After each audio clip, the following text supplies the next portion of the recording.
Well, hello and welcome. It is Monday at 1 p.m. and this is another episode of Healthy Cooking with Jay. I am Jay Villar, the Operations, Communications, and Events Manager at Newton Community Farm, and I am here today to talk to you about some of the health benefits and why you should incorporate ginger into your daily health routine. So why is ginger so important? So one of the things that I want to talk to you today about are some of the concerns that we all may have around just what are some of the things that we want to pay attention to when we pay attention to our health and our nutrition. So two of the things that we're going to be talking about are inflammation and digestive issues. So the first thing that we're going to be talking about is inflammation. So like what is inflammation and why does it occur in our bodies?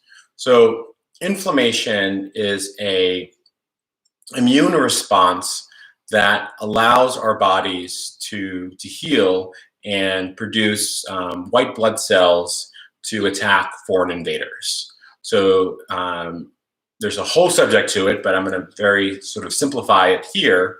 And I'm going to be talking about acute inflammation and chronic inflammation. So acute inflammation are things that happen to our bodies that we didn't necessarily predict. So let's say, for example, you go outside and you fall down, or you hit yourself, or you get stung by a bee. So what happens is that in that acute inflammation, let's say an example for like a bee sting, your body is going to naturally respond to a foreign invader that has entered your body that it does not recognize. So what's going to occur is that it's going to be swelling. So that is inflammation. And that swelling allows your body to then receive and produce white blood cells, which is our sort of healing blood, to go and attack that foreign invader and then remove it from our bodies. So we for sure want inflammation to occur in order for that healing property, the white blood cells, to come into our bodies to heal.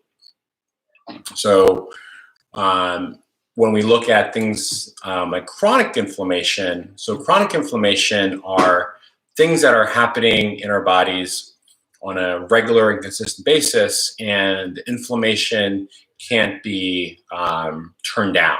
So that's like having this sort of constant fire that is happening in our bodies over and over again, and the white blood cells can't produce enough healing in order to cool that fire down and remove it from the bodies. So, where does chronic inflammation come from? So a big thing where chronic inflammation comes from is from the food that we eat.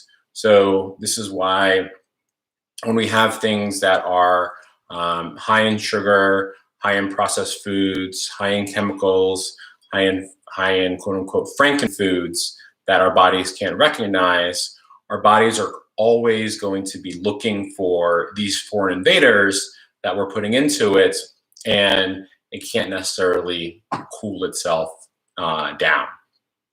So in order for us to help our bodies sort of cool itself down, the first thing that we need to look for is, what are the foods that we're eating that are causing that inflammation? So once again, the major culprits are excess sugar, things like high fructose corn syrup, preservatives in food, processed oils, and processed fats. So a lot of those foods that are sort of chemically made, our bodies aren't recognizing it, and it's creating this chronic inflammation. And it's not going to be as immediate as the acute inflammation that we get stung by a bee.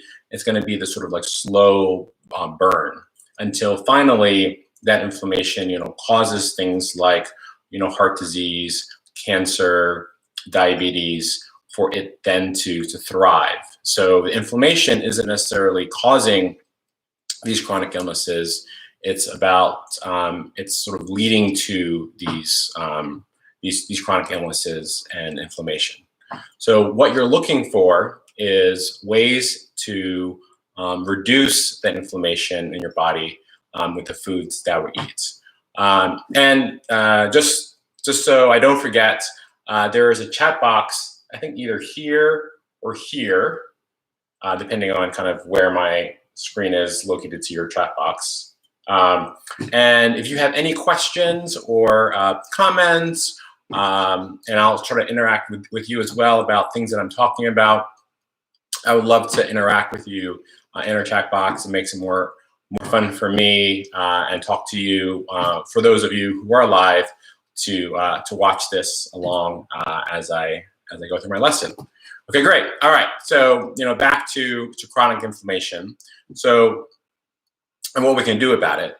So what we can do about it is we can look for anti-inflammatory foods that help kind of cool the body down, so that chronic inflammation isn't always sort of occurring. So one of the foods that is considered a anti-inflammatory food, there's many out there, but the food that I'm going to be talking about today specifically is ginger, or ginger root.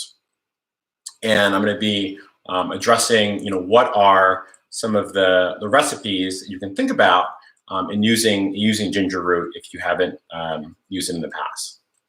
So back to chronic inflammation and how sort of ginger works. So ginger is is used a lot in Asian cooking and Indian cooking, and it's a spice. It's an herb that has a lot of medicinal properties to it, and it's located sort of inside of it. So what happens when we take ginger, it has this natural like warming sensation to the body. So what that helps to us do is when we have this sort of like warming sensation to our bodies, our immune system and our response is to kind of heat out all the things that it's trying to like remove. So why our bodies get warm when we are feeling sick is simply because our bodies are literally trying to sweat out all of the sort of illness that is occurring inside of us. So when we feel warm and we can control it in a natural way, that helps sort of like speed up that process. So things with chronic inflammation, we have that like warming sensation that for sure helps the body kind of do that. So chronic inflammation is not great for you. And ways to do that is to consider using ginger root. So that's one of the benefits that the ginger has. Another benefit that the ginger has is around nausea and digestive issues. So what ginger was able to be done and sort of studied was around seasickness. And there's this drug that's quite popular out there called Dramamine, and that is a prescription or over-the-counter medication that helps folks with seasickness and just feeling nauseous and movement. And there was a study done around ginger and Dramamine about which one was going to be more effective. So they had 3 groups of people that all. That a group of people that all stated that they have motion sickness, and they had one group that were given a placebo, one group that was given Dramamine, and a third group that was just given ginger. And what they did in this group was they were putting people into a chair that was kind of like moving around. that kind of mimicked motion sickness. And then they were giving folks mental tasks to perform while they were going through the spinning chair, and seeing how long someone could sustain that sort of like motion while they were going through this motion sickness, either taking the placebo, taking the Dramamine, or taking the ginger root. And what they discovered was that the folks that were taking ginger were able to go 5.5 minutes with before feeling ill. Folks that were taking Dramamine were only able to go 3.5 minutes, and the folks that were doing nothing with the placebo were only able to go 1 minute. So there was a whole sort of proof there that using ginger and using the medicinal properties of ginger were able to sort of alleviate that. Another great benefit of ginger is with gastrointestinal or sort of gut issues, and how ginger sort of like works there. So the ginger helps sort of stimulate our digestive system, which means that when we do eat our food and we're trying to kind of get it naturally kind of like moving through us, taking ginger with our food and after our meals helps to kind of move that sort of process along, and creates a more of a flow within our digestive system. So again, another great benefit of ginger. So asking in the chat box here if you have used ginger in the past in your meals. How do you like to use ginger? Do you buy it specifically as a spice? Do you buy the whole root yourself and add it to meals? Do you make like beverages with it? I just want to kind of hear from you out there in the YouTube land how you use ginger. While you're thinking about your answers and your responses, I today am going to be showing you actually three recipes, very easy recipes that you could be using your ginger root with. That doesn't necessarily require a meal that you're cooking with. I'm going to be showing you how to make ginger lemonade. I'm going to be showing you how to make ginger tea, and I'm going to be showing you how to make ginger water. So all very easy things that should not take you much time at all, should you decide to use ginger in your meals. So we have Riva. Hello, Riva. Welcome to Motherhood. I'm so glad to see you on our live chat here. So Riva likes to use it in stir fry and smoothies. Absolutely, that's incredibly a great way to think about using ginger. Riva is a phenomenal cook. She has taught me many things when it comes to pasta.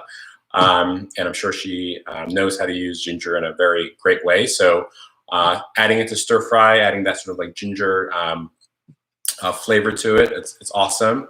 Smoothies, absolutely. It's a very sort of like cleansing thing just to throw it in there. Depending on how strong your blender is, it will pull that root for sure. And then also in hot water, with garlic, lemon, cayenne, and honey. Oh yeah, that's a really great recipe.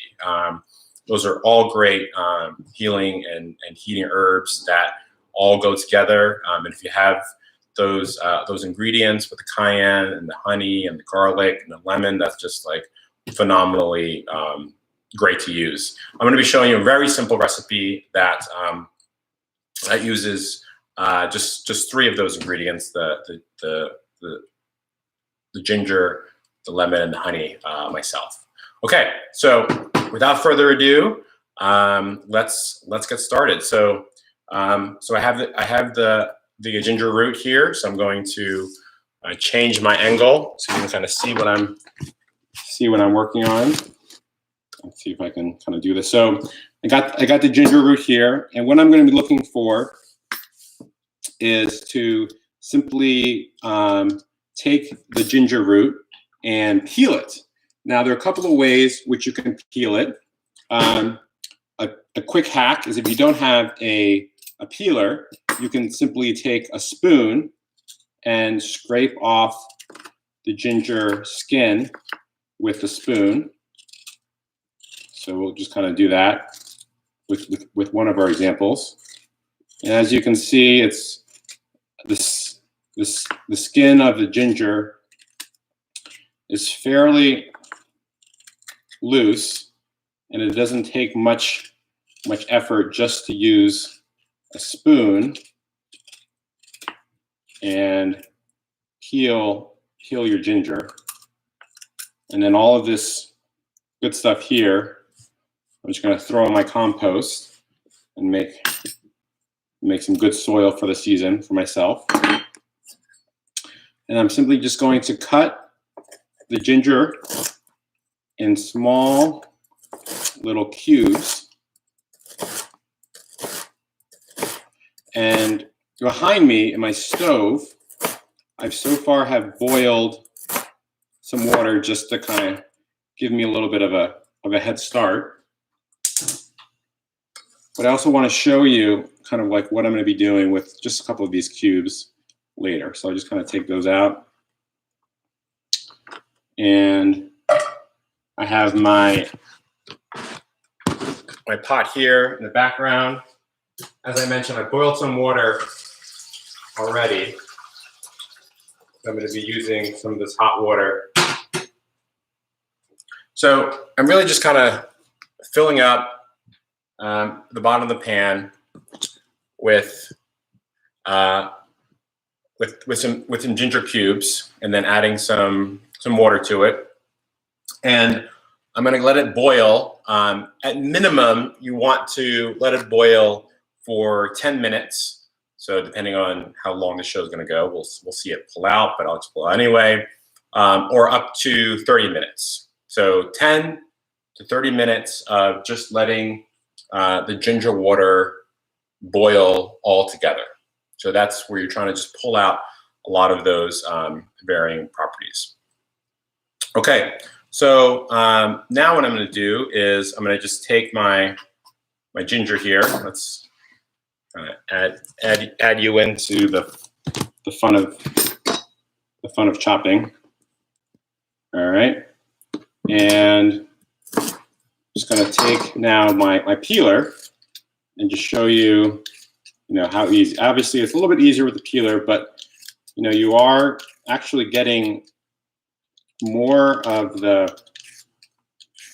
root compounds when you use the spoon technique, because the peeler really kind of gets as much off as you can. So either one really works. So now what I'm going to do is I'm going to cut all of these up as fine as I can, because my blender is not as fancy as I like it to be. So I used to have this Vitamix blender, which I just love.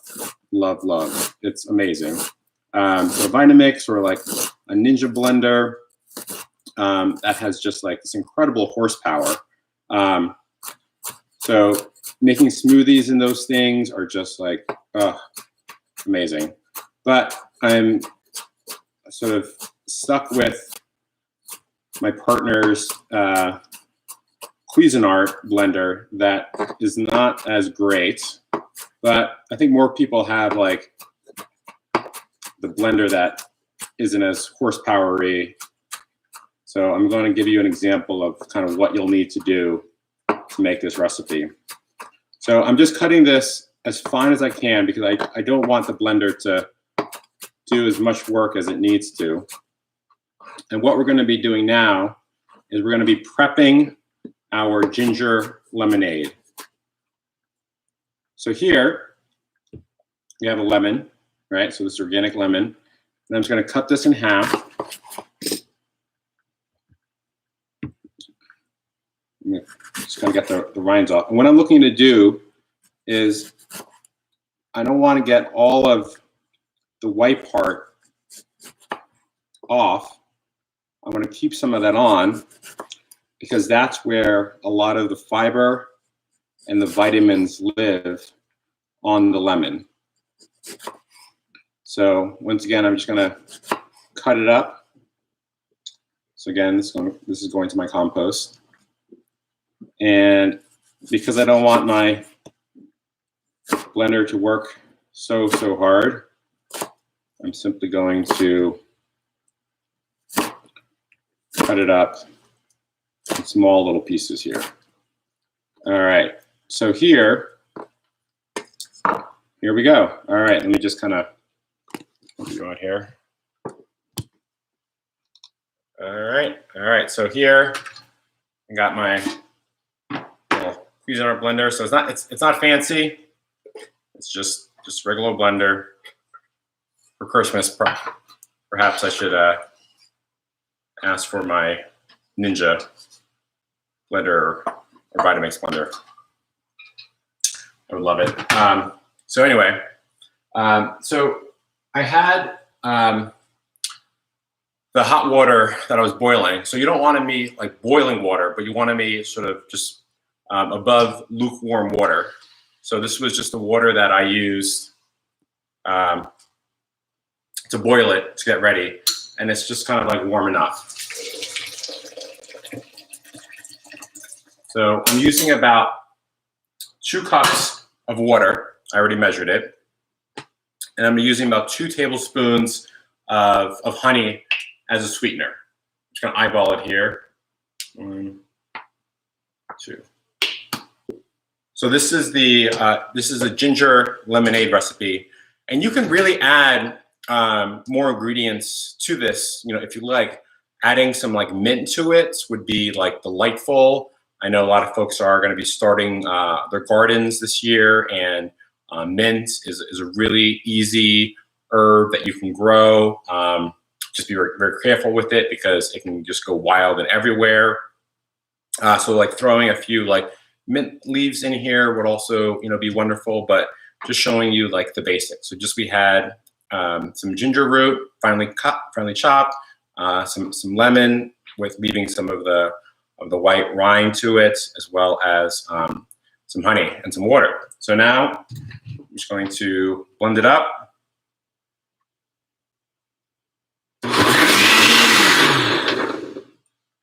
All right, I wasn't expecting that. It went faster than I want. Hold on. I gotta calm this down. Okay. So that heat really took over and expanded and almost exploded on me. All right, here we go.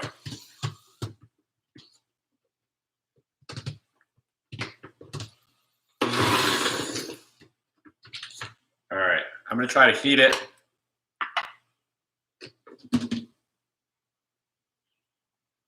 I'm a little nervous now. All right, here we go.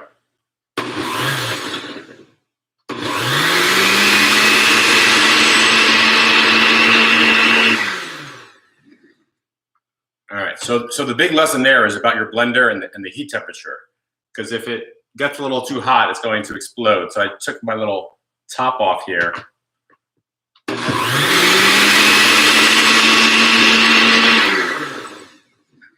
All right. So that should be good. Oh, it smells lovely. All right.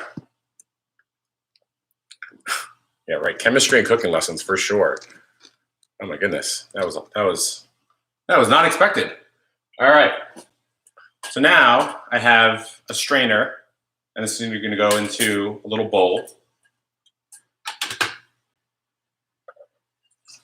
And I'm just straining it out without causing too much of a mess.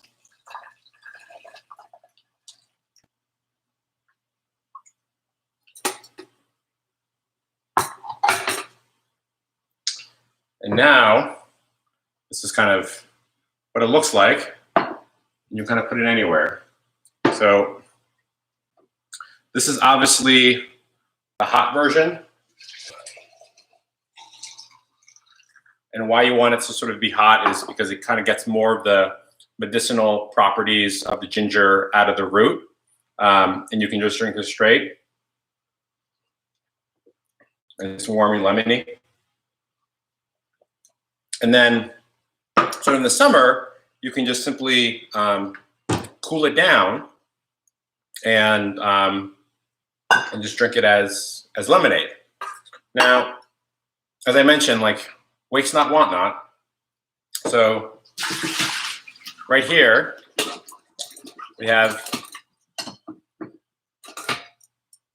all of our sort of leftover grinds. And all I'm going to do is I'm just going to scoop this all in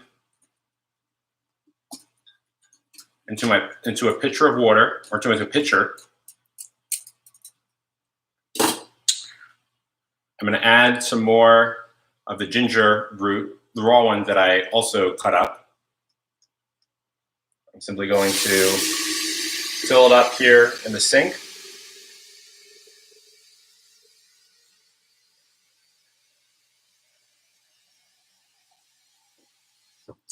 And there we go. And then now we just have ginger water.